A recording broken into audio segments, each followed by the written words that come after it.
pong mga aliw ay hindi lang dyan po nabanggit. No? Ang mga aliw pong sinasabi diyan ay tumutukoy po sa banal na espiritu. So, ang banal na espiritu po ay hindi dapat tipong nakakainis. No? Hindi dapat tipong nakakairita. Kasi hindi bagay na siya ay mga aliw tapos maiirita ka. So, delikado yun. Ano? Kung ang aircon ay malamig, therefore, ang kanyang dating lamig. Tama. Oh. Kung ang pagkain, ang dating ay masarap, di dapat masarap kainin. Ngayon, kung ang banal na espiritu ay mga aliw, dapat talagang siya'y kaaliwan sa atin. Marami sa ibang grupo hindi naiintindihan kung ano yung Holy Spirit. Pero tayo niwala na ang banal na espiritu ay katlong persona ng isang kadyusan. Ang Ama, Anak at Espiritu Santo. Ngayon, ang ating pag-uusapan ay dahil siya'y mga aliw, ay kaya niyang umaliw. Kaya niyang umaliw. Well, iti usapang espiritual. Sa mundo, iba yung aliw eh. Nung ako'y bata pa, may comics na aliwan. Diba? Kaya ba'y nakaabot pa ng aliwan? Ibig sabihin, magbasa ka na yun, maaaliw ka. Mga series. To be continue lagi. Then dyan sa may balagtas, may aliwan din diyan. Ibang aliwan yun. Di ka? So, ilalagay natin sa spiritual na aliwan. Kaya nakakalungkot kung maraming taong hindi naaaliw sa Holy Spirit, may problema talaga ang kanyang spiritual na buhay. Kapag ang hinahanap mo lang lagi ay panglamang kaaliwan, hindi talaga ito magiging swak sa'yo. Delikado ka kung ang Diyos hindi kaaliwan sa'yo. Sa totoo na, maraming tao ang Diyos ay abala. Maraming tao ang Diyos ay kontrabida. Naintindihan niyo ba yun? At delikado ka kapag ganyan ang kasta ng iyong buhay. Ang Diyos abala. Ang Diyos ay bumubuhay sa iyo. Ang Diyos ang nagligtas kuno, sabi mo sa iyo. Ang Diyos ang nagdadala sa iyo sa magandang buhay kaysa lahat sa langit. Tapos hindi ka naaaliw sa Kanya. Something wrong. Something wrong. Search yourself. Search yourself. If God cannot comfort you, please search yourself. Kung hindi ang Diyos ang aliw sa iyo, sino ang gusto mo? Yan ang tanong sa iyo. Kung hindi Diyos ang kaaliwan mo, sino ang gusto mo? Tama ba? What we value most, that is our real value. What we value most, that is our real value. Kung ano ang pinagpapalagahan mo, yun lang ang kwenta mo. Are you with me? Ang Diyos ba kaya kang aliwin? Amen? Sa pagkain, naaaliw tayo. Lalo't ang pagkain, paborito natin. Sa magbabarik, ang kanilang kaaliwan, hinebra. Sa magsusugal, ang kanilang kaaliwan, baraha. Sa chismoso, ang kaaliwan ay di huntahan sa umaga. Pero kapag ikaw ay sa Diyos, dapat ang kaaliwan mo'y Diyos. Pambira, gusto pag namatay ay papuntang langit, hindi ka nga masaya sa Diyos. Paano ka mag-i-enjoy sa langit? Madadatngan mo di Diyos. Kung sa lupa pa lang na ito, boryong-boryo ka na sa Diyos. Kahit daling ka pa sa langit, impyerno yun sa'yo. Are you with me? Ang langit ay langit dahil naroon ang Diyos. Ngayon, kung sa lupa pa lang, kontrabida na sa iyo ang Diyos, kahit padalhin ka sa langit, baka magpatihulog doon. Amen? Ang salita pong mga aliw, ang ibig sabihin ng mga aliw ay ganito. No? Mula sa salitang Grego na parakletos. Parakletos. Ito po ay ginamit sa John 14:16, verse 26, 15:26, 16 verse 7. Ang kahulugan po nito ay tagapag-aliw. Kaya nga mga aliw, ang ibig sabihin ay tagapag-aliw. Tagatulong. Okay, ang Diyos ba nakakatulong sa inyo?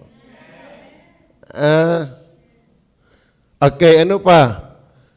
Tagapayo. Kaya kung gusto mo ng talagang magandang payo, nangangailangan tayo ng payo, yan ang trabaho ng Diyos na banal na Espiritu. At tagapagtanggol o kaagapay. Yan po ang ibig sabihin ng mga aliw. At kayang-kaya kaniyang aliwin. Sa madaling sabi, kayang-kaya kaniyang tulungan, kayang-kaya kaniyang payuhan, kaya-kaya kaniyang iligtas, kayang-kaya kang gabayan. God is able to comfort. Okay, ang tanong ay ito, anong mga comforting works ng Banal na Espiritu? Ano ba yung comforting works of the Holy Spirit? Yamang siya'y mang-aaliw. Kumbaga, dahil si aircon, tagapagbigay siya ng lamig. Tama ba?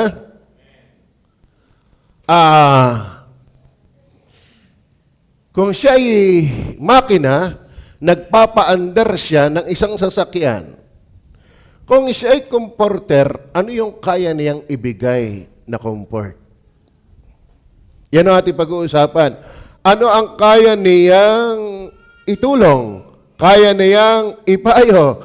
Kaya niyang ipagligtas? Kaya niyang igabay? Nais ko pong ibigay sa inyo ang 6 na mga Tagalog naman ito, mabilisan lang.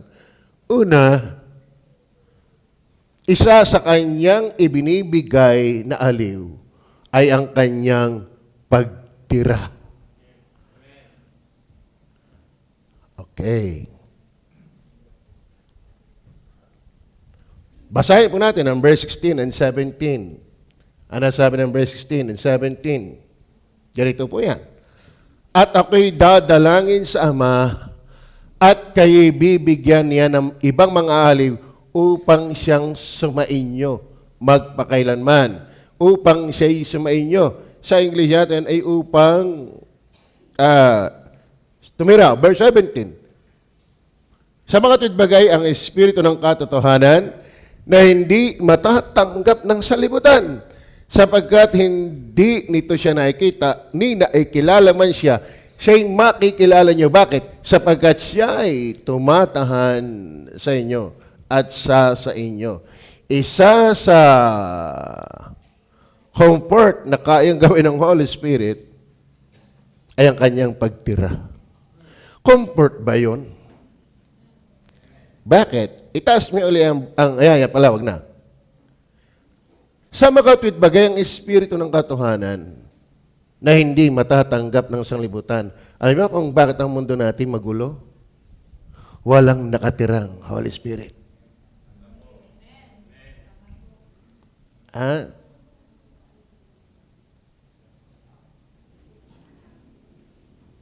Kumusta naman ang buhay mo?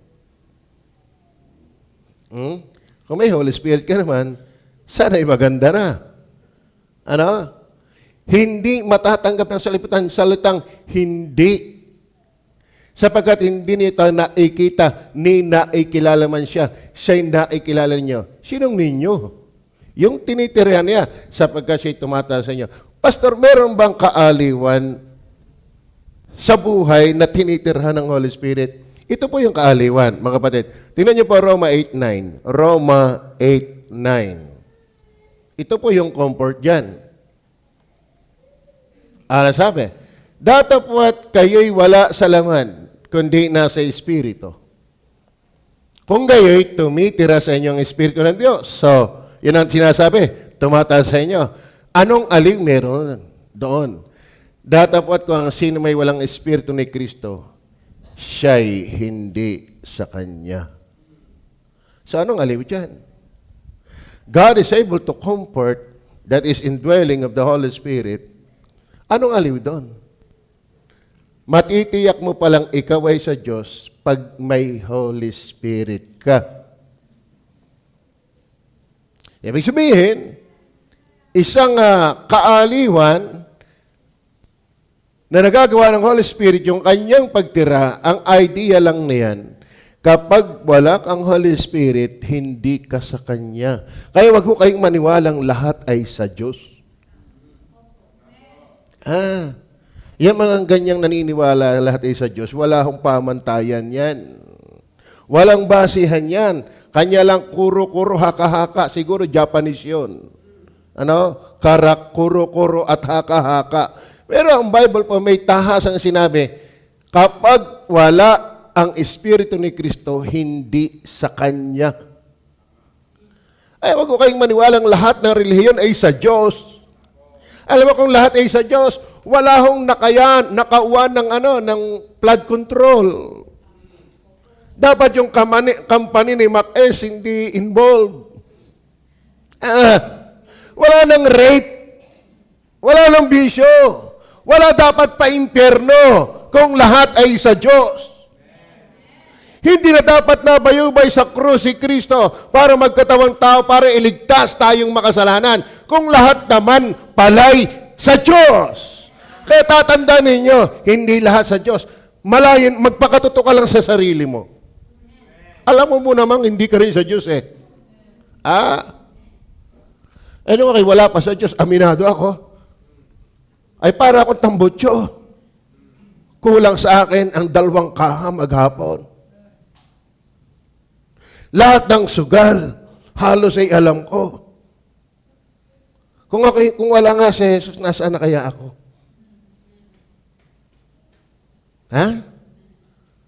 Kaya salamat.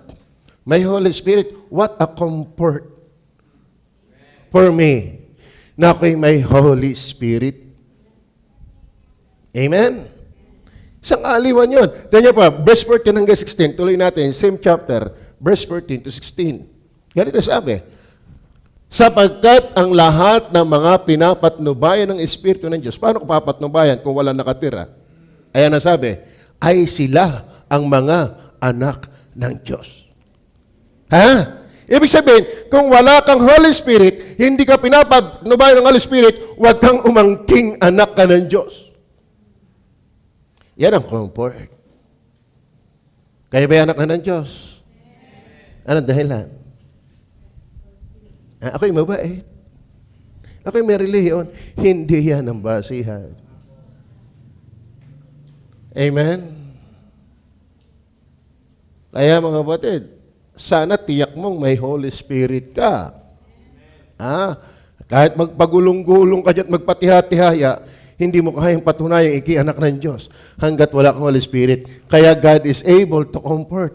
Anong comfort? Indwelling of the Holy Spirit. Isang comforting na nalaman mong anak ka ng Diyos. Hindi binyagan na sabi dyan. Hindi bautismo, kundi yung tinatahanan ng Holy Spirit. Verse 15. Ano sabi ng verse 15? Sapagkat hindi ninyo muling tinanggap ang espiritu ng pagkalipis sa kitatakot. Kaya mga kapatid, pagdating usaping anak ng Diyos, huwag ka nang iipis-ipis. You're very much welcome to the Father. Dati po, tinanggap ninyo ang espiritu ng pagkukup-kup na dahil dito sumisigaw tayo, Aba, Ama. Kaya pag may Holy Spirit ka, you have your right to call God your Father. Hindi lahat ng nakanta ng Ama namin sumasalangit ka. Hindi totoo yun. Kanta lang sa kanila yon. Pero walang talab yun. Ang may talab ay yung tinitirhan ng Holy Spirit. At yun ay likas na sumisigaw, Ama, Ama, hindi yung pag nagdadasal lang. Ay, paano pag hindi ka nagdadasal? Ay, di Ave Maria, hindi Aba, Ama. Yan ang problema. Verse 16. Tuloy natin ang verse 16. Ang Espiritu rin, ang nagpapatotoo, nagpapatibay, kasama natin yung Espiritu, na tayo'y mga anak ng Diyos.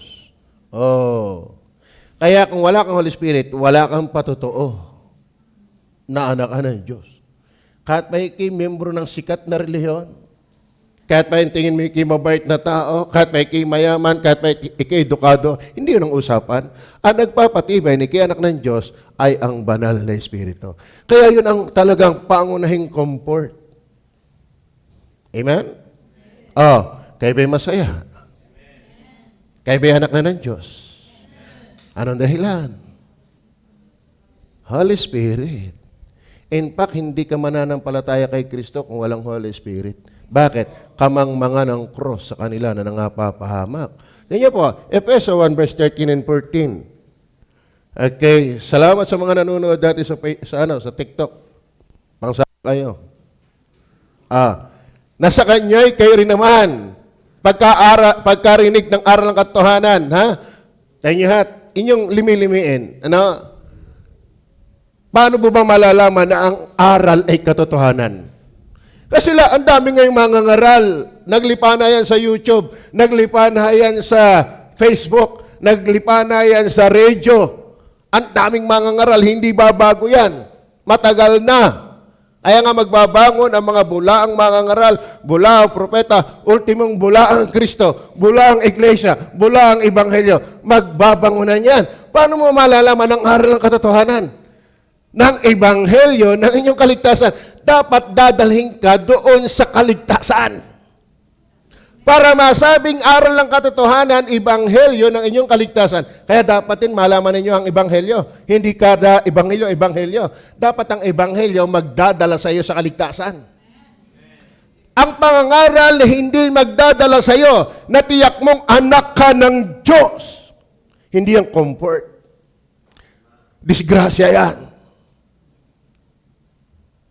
Makinig kayo. Baka hindi nagmamalay, baka isa ka sa nadaya. Are you sure? Pag namatay ka, palangit ka na. Alam mo, kapag hindi mo tiyak na ikipalangit, hindi aral ng katotohanan ang nakarating sa iyo. Hindi tunay na ebanghelyo ang nakarating sa iyo. Ito pa ninyo, ang susun-susun. Nasa kanya kayo rin naman, pagkarinig ng aral ng katotohanan ng ebanghelyo ng kaligtasan, nasa kanya rin naman, mula nang kayo'y magsisampalataya, maging yung genuinity ng pananampalataya, doon hahantong. Ayan o, kayo'y tinatakan ng Espiritu Santo. Alam mo, ang aral ay hindi totoo, ang ebanghelyo ay hindi totoo, ang pananampalataya ay hindi totoo kapag hindi ka nadala na ikitinirahan ng Holy Spirit. Ay ba yung sealed and indwelling of the Holy Spirit, yan po'y same. Ang nakatatak sa yung Holy Spirit ay yan na rin nakatira sa iyo. Ngayon, sabi, may narinig kang aral. Naging puro naman ang angkin kami ay nagsasabi ng katotohanan. Di ka? Ika na may nakikinig. Ibanghelyo din ikaandala. Ano? At pananampalataya din ang sinasabi. Pero kung hindi ka humantong sa ikaw tinataka ng Holy Spirit, pawang mga bulaan niya. Kaya very comforting yung alaman mong ikinatataka ng Holy Spirit. God is able to comfort you. Are you already sealed by the Holy Spirit? Dahil pagdating ng verse 14, kaya mga ngaral, mga workers, makinig din kayo. Para makita ninyo, lalo nyo mapagtibay, na kayo ang may dala ng tamang aral. Kapag ikaw mismo napatutunayan may Holy Spirit, stand firm. Na siyang patotoo sa ating mana, siyang patotoo. Nabanggit kanina yung patotoo. Di ka, ibig sabihin, nagtitibay ng mana. Ba't ka magiging mana kung di ka anak ng Diyos? Gano'ng katagal? Hanggang sa ikatutubos ng sariling pag-aari ng Diyos. Ito pa ang maganda, mga batid. Kaya very comforting. Ang Holy Spirit nang mapalagay, hindi na siya alis. Sa Old Testament na alis. Kaya mabuting balita, isang kaaliwan, hanggat nakatira sa iyong Holy Spirit, kay Kristo ka. Pero magandang balita, siya'y hindi alis hanggang sa rapture. Balikan natin yung John 14:16. Tingnan niyo po, ang pangako doon, John 14 verse 16. Tingnan niyo, at ako'y dadalangin sa Ama, at kay bibigyan niya ng ibang mga aliw, upang siyang sumainyo, gano'ng katagal? Gano'ng katagal? Sabi ng dating daan, sabi ng ibang mga relihiyon, nawawala daw ang kaligtasan dahil napipighati ang Holy Spirit. Ibig sabihin, naalis. Kaya nga siya napipighati. Tinitiis niya ang baho ng kasalanan, pero hindi siya aalis. Ano ang pangako niya? Siya isa sa inyo, magpakailanman. What a comfort. Kasi ligtas ka dahil may Holy Spirit. Hanggang gano'ng katagal ang kaligtasan, magpakailanman. Bakit hindi siya naalis? O kaya, alam niyo bang kayo may Holy Spirit? Alam niyo, may kaibigan akong mag-aanting. Dati. Siya ay may subo. Alam niyo ba, may subo? May subo daw siya. At ipinakita talaga sa akin kapag nagana yung subo niya. Pinakita na sa akin yung binti niya hanggang hita. Kita mo may naglalakbay doon na buol. Pag yun daw manhik manaog, yun daw ang subo sa kanya ng kanyang lulo. Maganting eh. So, mahirap hindi paniwalaan siya sa kanyang pagkaangkin na siya'y nasubuan. At ayaw daw naman niya yun. Tatakot daw naman siya ipa-opera. Baka, ang punto lang, hindi ko matanggihan yung kanyang pagsalita na sinagsasabi ng totoo dahil ipinakita niya sa akin yung ebidensya eh. Manhik manaog. At kita mo naman talaga. Parang naakyat no, sa binti, tapos may hanggang hita, tapos may bababa uli. Yan Brother Eloy, yan tawag pa sa Brother Eloy, yan ang isinubo sa akin. Ngayon, ba't ko sinabi yun? Meron kang Holy Spirit. Kapa mo ba yun? Iga? Kasi lahat naman pwede magsabi ako may Holy Spirit eh. At least yung may anting daw, may subo, pinakita sa akin, aba, ay manhik manahog nga eh. Ngayon, mga kapatid, paano mo na-confirm nasa iyong Holy Spirit?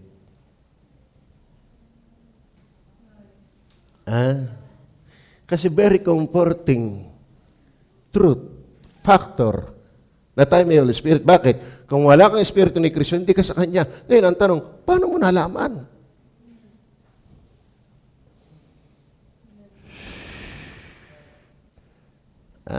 Alam mo ang isang ebidensya? May Holy Spirit ka. May Holy Spirit, naramdam mong nalulungkot pag nasa kasalanan ka. Kapag ikaw ay tipong nagsasabing nasa Holy Spirit, alaman mo namang nasa kasalanan kay wala lang, hindi ako naniniwala sa iyo. Kasi ang sabi ng Bible, grieve not the Holy Spirit. Ano ang nag-grieve sa Holy Spirit? Lahat ng uri ng kasalanan, lalo't hindi mo pinagsisisihan. Kaya nga nag-grieve siya, ibig sabihin, pinadadama niya, hoy, mangumpisal ka na. Hoy, magsisi ka na. Hoy, bumangon ka na. Bakit? Siya yung ating gates factor. Siya yung ating, nagtawag dyan, alarming factor. Ito, pagka ako'y nagising ng madaling araw, kakagulat itong ating CCTV. Kami magmi-meeting ng Sabado. Ako'y nagising ng maaga. Wala pang 4, nagising na ako, pumunta ng office. Ang ingay. Ibig sabihin, kapag nakadetect siya ng tao, nag-aalarma siya. Tapos nailaw pa. May ilaw, may alarma. Yan ang Holy Spirit. Pag nakitang ikay nasa kasalanan, napipighati yan. Kaya yung tinitira ng Holy Spirit, dapat hindi masaya pag nasa kasalanan. Pag wala kang ganyang experience, don't claim that you are saved. Ang dami. Aralin niyo po ang ebidensya na kay may Holy Spirit. Ang dami. Isa pa dyan sa ebidensya, masaya ka sa salita ng Diyos. Amen? Isa pa sa ebidensya, hindi ka mahirap pasunurin ng Diyos. Lahat ho ngayon, pari-parihong Jesus na. Mag-observe ka na religion. Halos pari-pariho na eh. Bible din. Simbahan din. Hallelujah din. Ang kanta, kapariho na din natin. Anong iniba? dapat tiyak mong may Holy Spirit ka. Kaya yung pagbabasa, hindi yan basta utos. Kusa mong gagawin yan. Ang pangungumpisal ng kasalanan, hindi yung ikikailangang makita pa ng ibang ikinasa kasalanan. Kusa mong ipangungumpisal yan. Bakit? May nag-aalarma. Ha? Nako, mag-ingat kayo. Ang daling maging Kristiyano ngayon. Pero yung patunayang Kristiyano ka, yan ang mahirap. Diba? Madaling maging tao, pero yung magpakatao. Walang Kristiyano hindi nagkakamali. Pero, maging sa kamalian, mahalata mong ligtas ka. May CCTV na ilaw na yung nag-aalarma pa. Talaga namang makakabago. Kung ako nakakatakbo, ako tatakbo nga. Baka may nakakita sa akin. Tapos ito. Oh. Kita ko kayo pag nagpa-practice ng choir ngayon. Habang ako nakahiga. Hindi nakakanta si Tintin. Di yan? At nailaw, minsan nga pumasok dyan si Tomas. Diyan pa nakabit. Ako lang ang tao. Ipapasok doon. Sabi ko, Tomas. Sabi ni Tomas, huwag kang papasok. Papasok pa rin. Walang tao dyan. Baling uli papasok pa rin. Nakatumakbo. Patakbong palabas. Nag-aalarma. Have you experienced that? May nag-aalarma ba sa iyong buhay pag nagkakamali ka? What a comfort. Kaya nga ginag-guide ka niya. Amen. Kaya nga pinapayuhan ka niya. Kahit walang pastor. Bakit? Ang tunay na pastor, Holy Spirit. Yan nga nakakapagtaka. Bakit sisimba ka lang dahil may pastor? Parang kapag namatay na ang pastor. Holy Spirit talaga ang comforter. Okay, number 2. Maraming pang talata sana. Sarap niyan. Not only ang kanyang pagtira, ang kanyang pagtuturo. Ano? Makikita mo na very comforting. Kaya God is able to comfort aside from ang kanyang pagtira, maging ang kanyang pagtuturo. 14:26. Tingnan po. Sige po. Datapwat ang mang-aaliw sa makatwid bagay ang Espiritu Santo. Nasusuguin ng Ama sa aking pangalan, siya ang magtuturo sa inyo ng lahat ng mga bagay at magpapaalaala ng sa inyo'y aking sinabi. Amen. Alam mo kung bakit nasulat ang Bible? Kasi yan mismo ang ituturo sa atin ng Holy Spirit. Tingnan po ang 2 Peter 1 verse 20 and 21. Kaya kayo, may mga Holy Spirit, kapanyo ba? Kapanyo ho ba? Amen. Ramdam niyo ho ba? Kaya sabi ng Bible, mapapalad ang mga nahahapis. Kung Batanggen yung nagsulat nyon, masaya ang malungkot. Paano ka magiging masaya na ikay malungkot? Magsaya ka na nalulungkot ka sa kasalanan. Ibig sabihin, anak ka nga ng Diyos. Na maalaman mo na ito, na alinmang hula ng kasulatan ay hindi nagbuhat sariling pagpapaliwanag. Kaya ang Bible, hindi ito produkto ng talino ng tao na sumulat. Ito ang sabi, sapagkat hindi sa kalooban ng tao dumating ang hula kailanman, hindi sa magitan ng isip, talino, kakayahan ng sumulat, kundi ang mga tao ay nagsalita buhat sa Diyos na nangaudyukan ng Espiritu Santo. Isang comforting sa Holy Spirit, tinuturuan niya tayo. Kaya may Bible. Kaya alata mo kay may Holy Spirit, masaya kang may Bible. Amen? Alam niya ha, napakahalaga ng Bible. Bakit? Ituturo sa iyo dito yung tamang reliyon. Tamang church. Tamang aral. Ito ang saligan ng lahat ng tama. Amen? Bakit? Ang Holy Spirit ay Spirit of truth. The Spirit of truth. Hindi siya Spirit of lies. Malabanag ko ba? Tingnan niyo pa ang 2 Timothy chapter 3 verse 15 hanggang 17. At mula sa pagkasanggol ay inyong nalalaman ang mga banal na kasulatan na makakapagpadunong, hindi makakapagpabobo yan. Magbasa kayo ng Bible. At sa totoo na kung bakit may mga tao hindi talaga mawili sa Bible, walang Holy Spirit Ayun kayo mga nagsasabing ligtas, kayo ba'y nagbabasa ng Bible? Kayo ba'y naaaliw sa sinasabi ng Bible? Makapagpapadunong sa iyo sa ikaliligtas, mga kapatid. Ang tunay na karunungan sa ikaliligtas, hindi sa ikapapahamak. Sa pamamagitan ng pananampalataya kay Kristo Jesus. So, liwanag, tinuturuan ka pala ng Bible, magiging marunong ka. Pagdating sa kaligtasan, yan pala sa pamamagitan ng pananampalataya kay Kristo, hindi sa pagsapi sa relihiyon. Then, pagdating ng verse 16, ang lahat ng mga kasulatan na kinasihan ng Diyos ay mapapakinabangan din naman sa pagtuturo, sa pagsansala, sa pagsaway, sa katututunan sa katwiran. Verse 17, upang ang tao ng Diyos ay maging sakdal, tinuruan lubos sa lahat ng mga gawang mabuti. So, very comforting, not only ang kanyang pagtira, maging ang kanyang pagtuturo. Amen? Kaya kung may Holy Spirit ka, ating laki. Di tuturuan ka. At huwag ka namang umasa lagi sa preaching. Have your own Bible. Magbasa ka.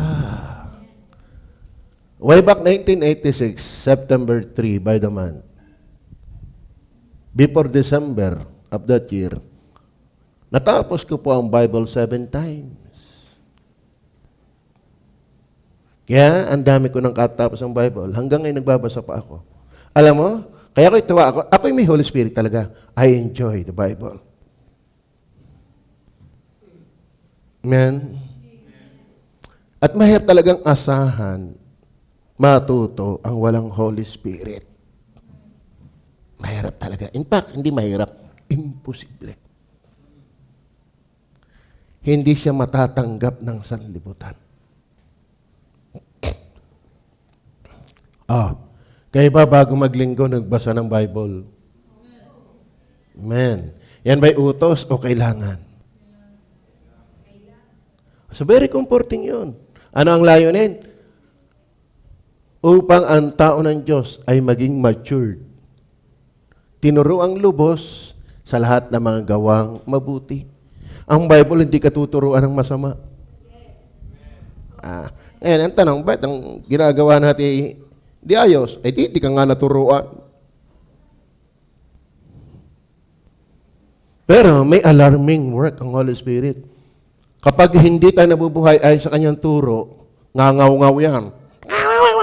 May ilaw pang gagan kaya. Kaya dapat naramdam natin yung alarm ng Holy Spirit. Amen? Amen.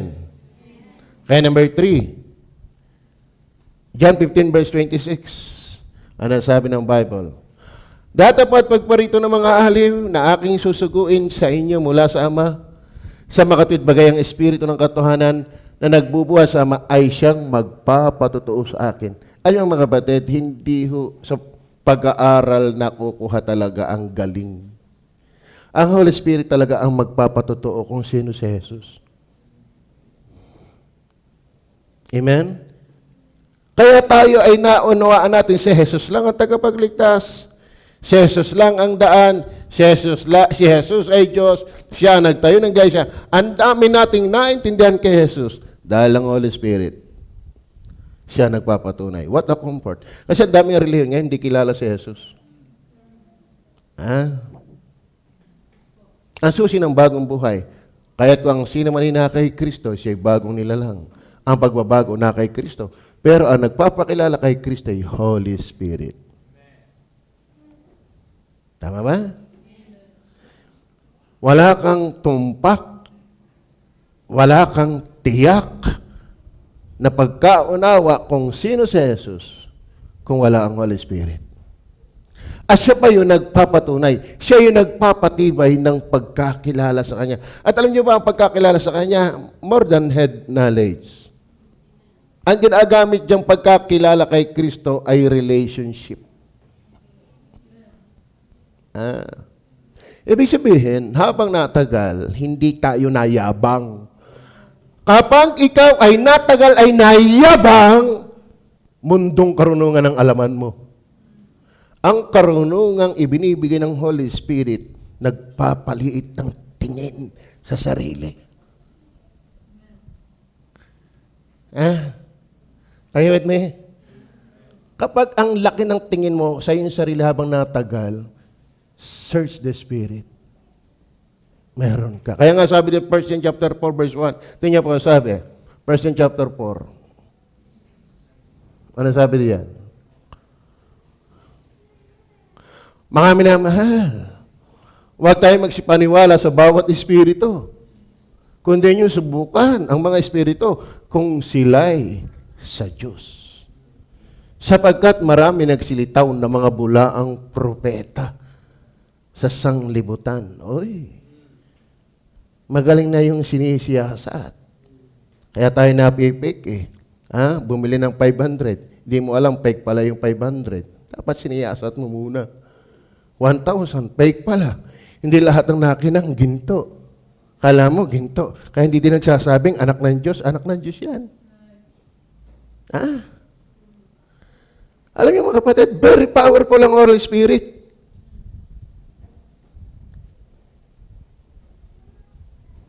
Amen? Okay. Is that clear? Okay. Sabi po dyan, kanyang pagpapatunay kay Jesus. 16 verse 14, 15. 16 verse 14 and 15. Ano sabi? Nandyan.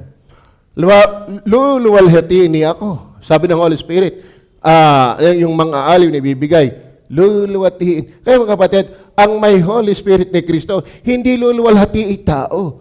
Hindi luluwalhatiin kanyang sarili. Hindi, pastor. Si Kristo ang luluwalhatiin.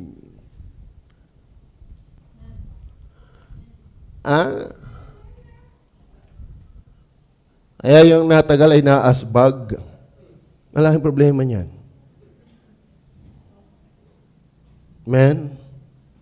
Naintindihan niyo ba yan? Oo. Kaya ako'y naglagay ng quotation.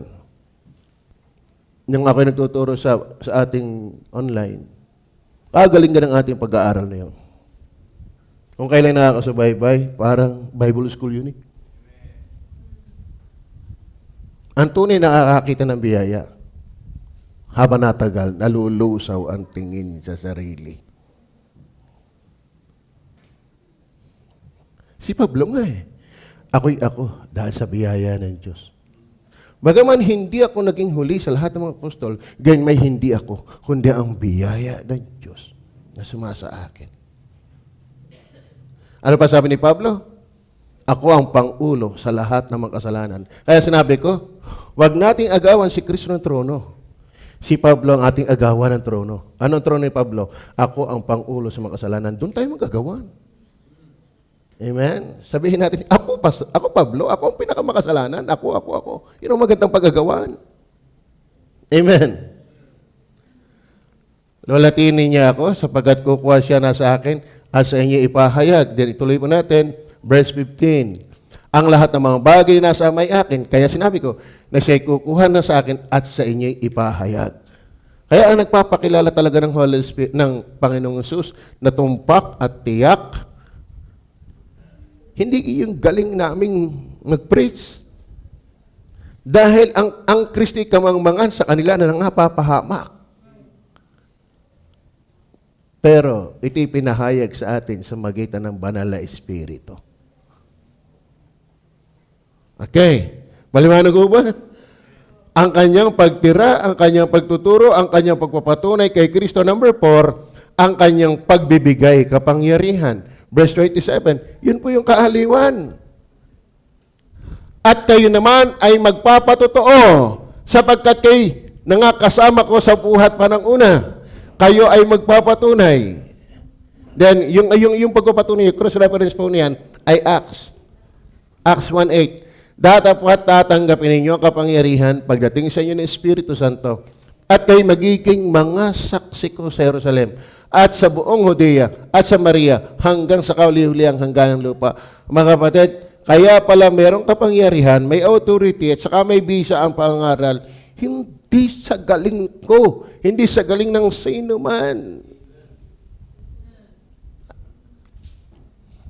Alam niyo yung pinakakulilat na nabalita ko kay Pastor Jobert. Matagal na yung naulit sa akin. Kaya huwag kang matakot mangaral. Ang bisa ay hindi sa'yo. Sa Diyos. Kaya mga nagbibigay ng pulyeto, purihin ng Panginoon. Amen? Sabi ni Pastor Jobert, mayroon silang pinsan, no read, no write. Pero siya magaling makinig. Pagka daw siya nagwi-witness, meron siyang Bible na gamay na niya, sabi, buklatin mo sa kapal na yan, tapos tabing ito. Buklatin mo sa kapal na yan, at tabing ito, basahin mo. Ay, binasa nga eh. At sabi ni Pastor Jobber sa akin, ang kanyang unang bunga daw ay attorney. Bakit? Nung ibigay daw yung kapal na yon at yung tapat na yon, hindi daw makakatulog yung attorney yun eh. Huwag kang matakot magpatotoo dahil ang kapangyarihan mo ay hindi galing mo. Banal na Espiritu. Pero hindi ko naman sinasabi huwag kang magbasa. Kasi Holy Spirit mo nang gagawa. Actually, sa pagbabasa, kapangyarihan pa rin yun sa iyo naman. Kapag binabasa mo ang Bible, kapangyarihan ng Holy Spirit sa iyo personally. Pero pag ikaw'y nangangaral, hindi ikaw ang nagawa. Holy Spirit pa rin. Kaya ang kaluwalhatian ng pag-aakin ng kalwa, wala sa akin, wala sa sino man sa atin. Tayo kapwa, mga hamak na alipin lamang. Ginawa natin ang ating katungkulan. Amen? Yan po yan. Tatanggapin niyo ang kapangyarihan kailan? Pagdating sa inyo ng Espiritu Santo, kayo ba may Holy Spirit na? Kaya pala ibinigay sa iyo ng Holy Spirit para kayo magpatotoo. Mahirap patunayan yung wala ka. At saka, ano yun? Ba't ka iimik ng wala ka naman? Ano yan? Drama.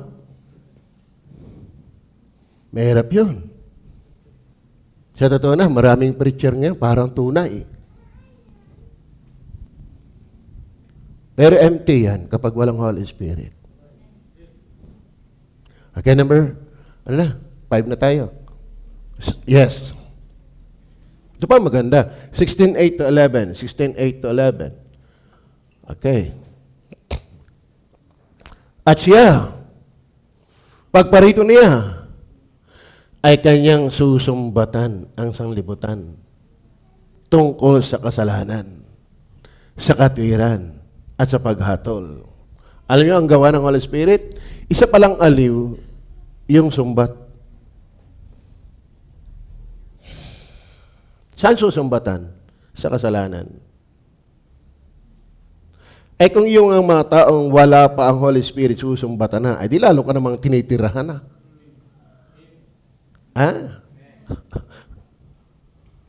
Amen. Saan? Sa kasalanan. Kaya preacher, huwag tayong manawa. Kahit tayo mismo may biktima ng kasalanan, huwag pa rin tayong manawang mangaral tungkol sa kasalanan. Bakit? Yan ang paggawa ng Holy Spirit. Sabi nga ni Paul Wasser, ang iglesyang mayaman sa pagkilos ng Holy Spirit ay ang iglesyang laging nangangaral tungkol sa kasalanan. Bakit? Ang paggawa ng Holy Spirit ay pagsumbat sa kasalanan. Ang maganda lang sa atin, UP tayo. Iyak tayo. Pero pag kinilos talaga ng Diyos yan, mababago yan. Amen?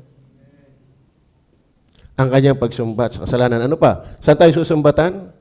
Kaya mga kaibigan, mga narito, mga minamahal namin bisita, mahal kayo ng Diyos, kaya kayo ay sinusumbatan sa kasalanan. Alam mo, ang tunay na doktor, nagsasabi ng totoo.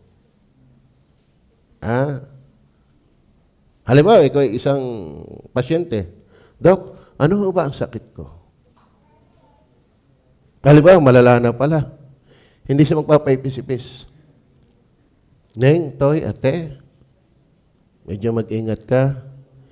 Medyo hindi na simple ang iyong sakit. Ito ang iyong tayo.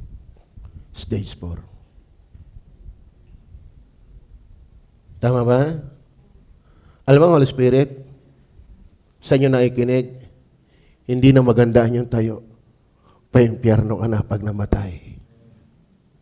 Kailangan mo magsisi ng iyong kasalanan. Bakit? Yung isang kasalanan mabigat. Ilang taong ka na? Kaya ba iniwala sa isang araw, makakailang kayong makagawa ng kasalanan? Isang araw lang. Magbigay nga kayo ng minimum isang araw. Ninang Chare. Approximate lang. Pinakamababa na.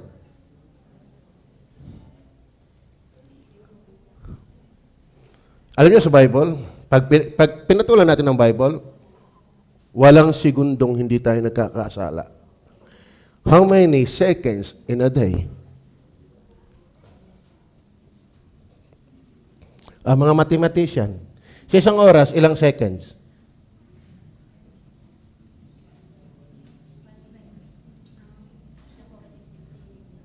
Sa isang oras, ilang seconds? Hindi na ako magaling sa music.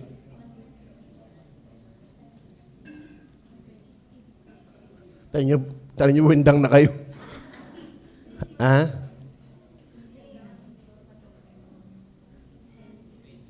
Walang makakwenta ng ilang seconds ang isang oras? Ilan? Laksan nyo, Neng. 6,000. 3,000. Isang oras yun na. Ilang oras ang isang araw? Times 24. Times 24. Tapos ang tingin mo sa iyo, ako na may mabait. Ako na may walang naargabyadong tao, kwentahin mo. Ha? Kaya alam mo sa totoo na ang Bible na parito ang Holy Spirit para tayo sumbatan. Para tayo maglungpasay, para tayo mangisay, na wala tayong pag-asa, kundi si Jesus. Ilan na? 3,000 times 24?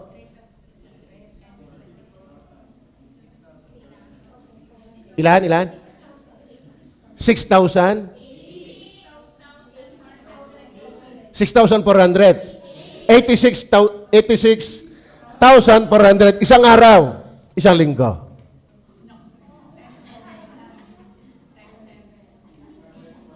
Times 7. Yan ang isang linggo. Isang buwan. Isang taon. Ilang taon ka na ngayon? Tapos sasabihin mo, mabait ako, wala akong naragabyadong tao. You're blind. Bulag ka. Kaya nga ang sarap may Holy Spirit, tinuturuan tayo. Sinusumbatan tayo na wala tayong may pagmamalaki, wala tayong may pagmamalinis. At kung ikay mamamatay na hindi ka magsisisi, you're bound to hell. Kaya kami nag-aanyaya sa inyo, makinig kayo ng Bible. Hindi ang Diyos magkakamali na dalhin ka sa impyerno. Bakit? Isang oras pa lang windang na tayo kung gano'n tayong kasama. Isang linggo, isang buwan, isang taon, ilang taong ka na ngayon. Halimbawa sa inyo ay 16 years old. Kwentahin mo. Baka sabog ang calculator. At hindi tayo sa pabawas. Hindi tayo sa pabawas. Pero may magandang balita. Narito ang kordero ng Diyos. Hindi nagbabawas. Nag-aalis. Kaya, what a comfort from the Holy Spirit na dinadala ka kay Jesus. Kaya umatin kayo. Umatin kayo. Wala naman nangangaral lang ganyan. Kaya tao yabang na yabang ba? Lubog na sa kasalanan. Nag-aantay nila'y kamatayan at dadali na sa impyerno. Timawa, walang alam, walang kabog-kabog, walang katakot-takot. Pero salamat may Holy Spirit, kaya kang dalhin kay Jesus. Pero susumbatan ka muna niya sa kasalanan. Sabi nga, sinampal mo na bago inalok. Ano yun? Bayabas. Alam mo, Holy Spirit, bago ka aliwin, ipaikita mo na sa iyo ang iyong malma. Nakita niyo bang kay malma?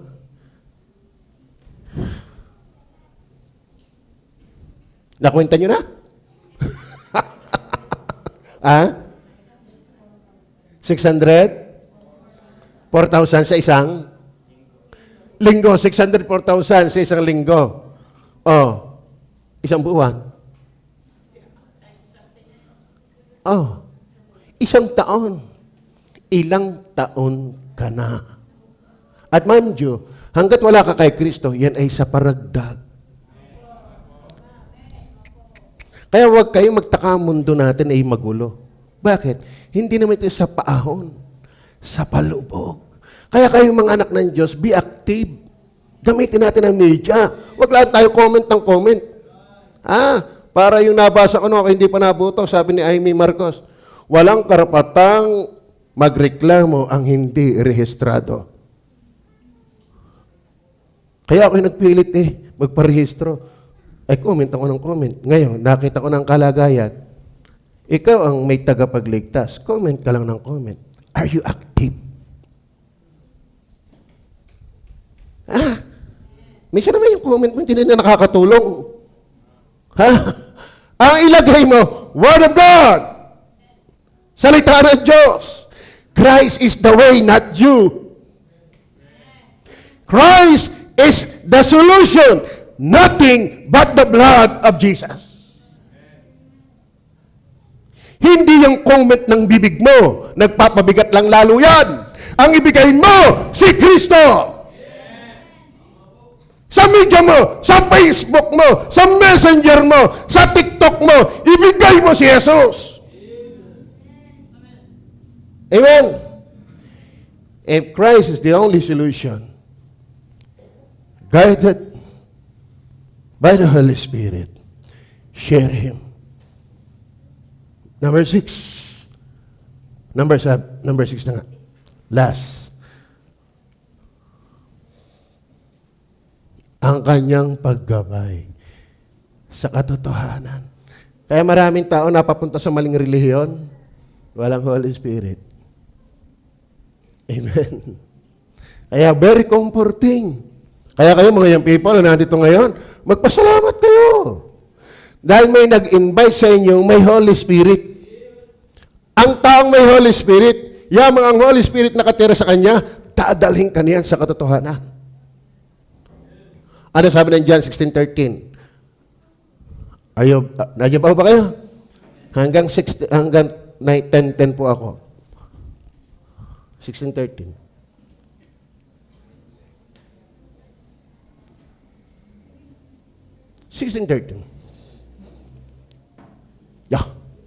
Bakibasa nyo nga para lumiit sa aking paningin. Basa.